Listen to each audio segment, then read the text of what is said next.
So here's the scoop. A single injection can completely reprogram a patient's T cells into these super cancer-killing machines. Mm-hmm.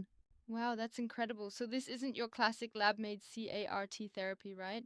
Exactly. Instead of the usual ex vivo expensive process, this method reprograms normal T cells directly in the body. It's like sparking an internal revolution where your own cells get a turbo boost to target and destroy cancer. Right. And this is based on CAR T cell therapy principles, isn't it? But how exactly are they doing it? Yeah, it builds on the breakthrough of the original CAR-T.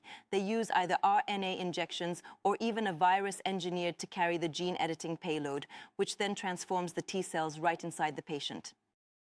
Mm-hmm.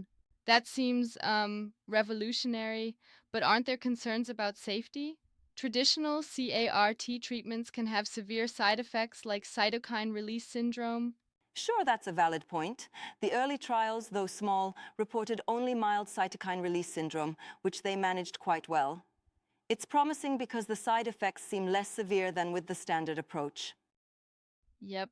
I get that, but isn't for patients, especially in a condition as tough as multiple myeloma, a bit too small a sample to truly gauge safety and durability? Absolutely. The sample size is limited, and long-term effects still need careful study. But think about it. With this method, one injection potentially streamlines the process, speeds up treatment, and cuts costs, which could be a game changer for patients in a hurry. Mm-hmm. I see your point. It's like replacing a whole assembly line with a one-step trigger. But what about the longevity of these reprogrammed T cells? Do they stick around long enough to guard against cancer recurrence?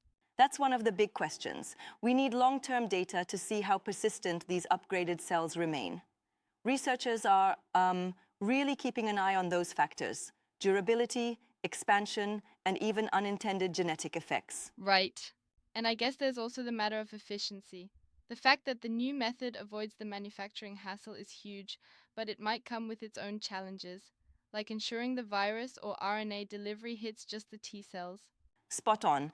They're using techniques like fatty nanoparticles and engineered targeting proteins to sidestep issues like the liver acting as a sink, ensuring the payload goes right where it's needed.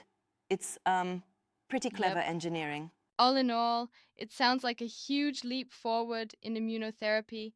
Even if there's still work to do with patient numbers and long term safety, the idea of an in vivo conversion is pretty exciting.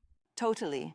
It gives us a glimpse into a future where cancer treatments become faster, less burdensome, and maybe even more accessible. It's a perfect mix of genetic engineering, clever design, and clinical innovation. Hmm.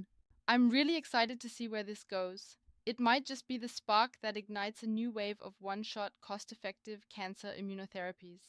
Absolutely. And while there's a lot to be studied, this development is like a beacon of hope for patients battling aggressive cancers. Stay tuned for more breakthroughs, because this is just the beginning. Right.